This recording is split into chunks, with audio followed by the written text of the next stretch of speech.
up. And let's keep it honest, we didn't expect him to take this many hits coming back after we saw last year. What do you hear about the level of concern with Rodgers getting hit there a little bit? So, look, the offensive line, it's a new-look offensive line that clearly is letting a little bit more pressure through than anyone in Forum Park, New Jersey would like.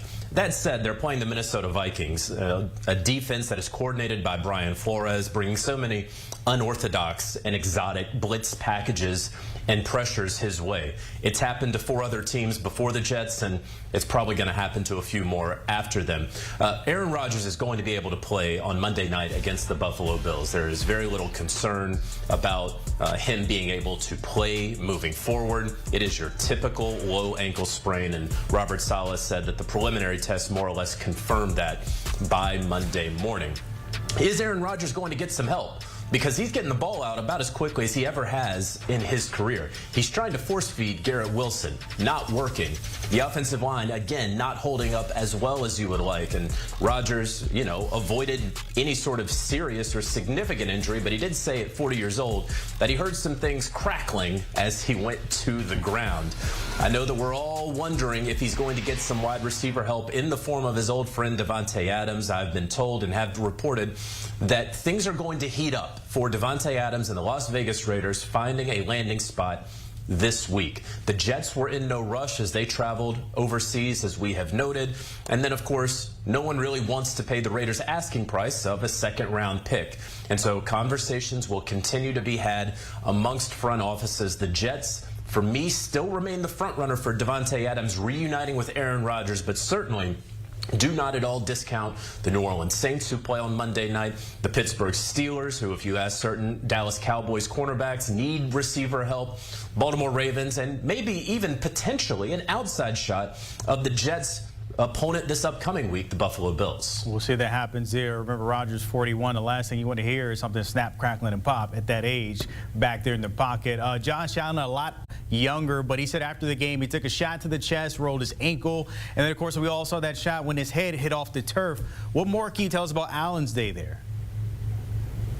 Yeah, so when Josh talked about that shot to the chest and the ankle, I believe he was talking about the previous play in that he kind of wasn't feeling all that great. He played the next play. He clearly banged the side of his head on the turf there in Houston.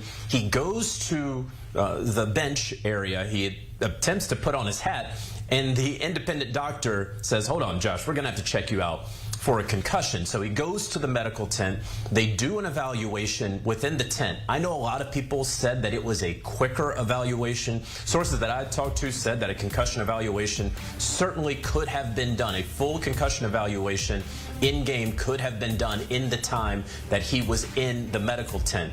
Remember, of course, the Texans gave the ball back rather quickly, and then Mitch Trubisky went out onto the field. He took one snap, and then Josh Allen was ready to go.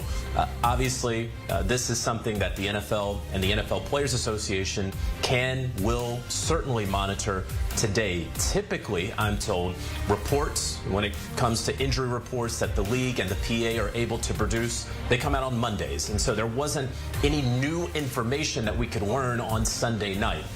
Both sides are going to get that report, and then it would be up to the union to launch an investigation if they feel that the concussion protocol was not properly done.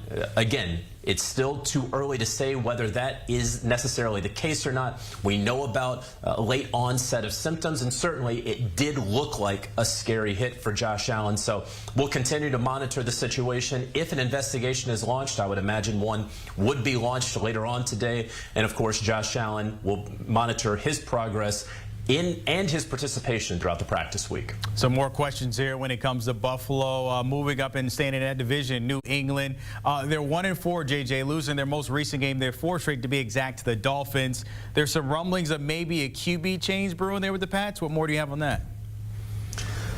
So Gerard Mayo, typically on Monday mornings when he's asked, and trust me, he is asked every Monday about the quarterback situation. We know that they have Drake May, the number 3 overall pick, sitting there waiting while Jacoby Brissett, the veteran, continues to be the starter. And Gerard Mayo each week has said, Jacoby's our guy. Jacoby's the starting quarterback. Well, when asked today, Gerard Mayo said, look, everyone is evaluated day to day, week to week, and we haven't yet had our staff meeting. So he did not come out on Monday morning and say Jacoby is our guy. Typically, across the NFL, in our professions, when you hear a coach not be unable to say our starter is the starter, that typically means that the starter isn't going to be the starter much longer. So, the Patriots are going to go into their staff meetings, and look, there's a couple other tea leaves here. Let's be honest about it, where Jacoby Brissett has not played well these last 2 games. The Patriots have a deficiency of talent. We have all known that. We have all known and accepted it was going to be a process for the New England Patriots. But Jacoby Brissett has not played up to his standard, especially in the past 2 games. Furthermore, Gerard Mayo, when asked about the offensive line that did allow some pressures of Jacoby Brissett, he said, honestly, after watching the tape, I thought that they played pretty well, that there were some pockets that he could step up in and make some clean throws. And so when you add all of this together, along with the fact that so many of these young quarterbacks are playing so well right now across the league, Caleb Williams, Jaden Daniels, Bo Nix, how about Drake May sitting there, maybe being able to inject some life into a New England Patriots team and an offense that clearly needs something good going for it as we enter in the second quarter of this season? Something we'll have to see, of course, if Drake May is the guy moving forward. As you mentioned here, the rookies have been balling. All 3 have winning records so far, so maybe Gerard Mayo watching that. As always, Jonathan Jones tapping in. Appreciate your time. And don't forget, fantasy football today. Get you tapped in with everything you need. Get those rosters right. Hopefully, you're up there top rank undefeated in some of those leagues like some of us here. Fantasy football today. Again, maybe Drake May will be one of those flyers you take a little waiver on. But you got to tap in with the guys.